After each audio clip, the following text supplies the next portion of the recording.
Yo, what's up mga kaibigan? Nalina tayo magkwentuhan. Kahapon ay nakumpleto ng Orlando Magic ang comeback sa Los Angeles Lakers at nakuha nito ang dikit na panalo sa score na 110-109. Sa final play nga ay nagkaroon ng confusion o hindi pagkakaintindihan si Luka Doncic at LeBron James. Open 3-pointer na nga sana para kay Luka subalit nag-hesitate nga siya dito kaya naman binigay niya kay LeBron ang bola na napersa sa isang very tough fadeaway 3-point shot.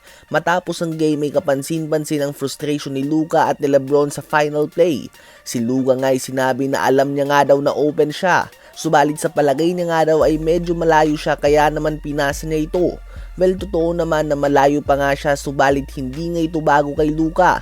May mga 3 points na nga siyang nagawa na di hamak na mas malayo dito. Sadyang wala lang nga siya sa tamang posisyon. Hindi nga siya sanay sa one dribble pull up. Tila ba kailangan niya pa na mag-step back para mag-set ng matino ang kanyang mga paa.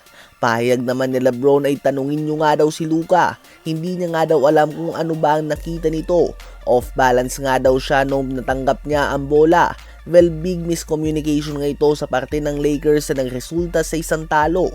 Crucial loss nga ito dahil dikit-dikit lamang ang standings ng 3rd to 6th seed sa Western Conference at kasalukuyan na sa 6th seed ang Lakers. Ano ba ang masasabi nyo tungkol dito? Hindi naman hinayaan ng Detroit Pistons sa matanggap nila ang magkasunod na talo. Matapos nga na matalo sa San Antonio Spurs, kaharap naman nila ngayon ang number 1 seed OKC Thunder na kahit walang Chet Holmgren, Shai Gilgeous-Alexander, Jalen Williams, AJ Mitchell at Isaiah Hartenstein ay napakalakas pa din.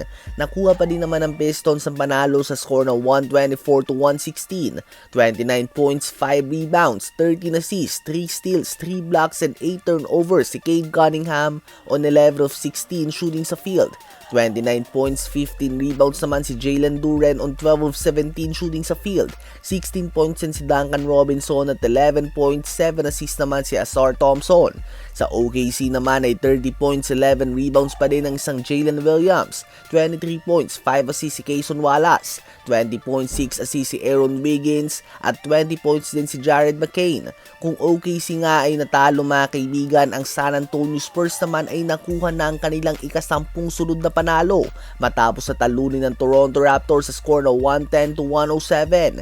21 points, 5 rebounds si Devin Vassell, 20 points si De'Aaron Fox, 15 points, 5 rebounds and 7 assists si Dylan Harper, 13 points, 5 assists si Stephen Castle, 12 points, 8 rebounds and 5 blocks si Wemby at 10.6 rebounds and 5 assists si Julian Champagnie. Ito nga ang mahirap sa Spurs mga kaibigan.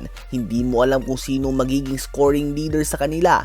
Minsan si Castle, minsan si Wemby, minsan si Fox, Vassell, Harper, Barnes o kung sino pa man. Mahirap nga silang gawa ng scouting report. Kaya naman malapit na nga nilang mahabol ang OKC para sa number 1 seed sa buong NBA.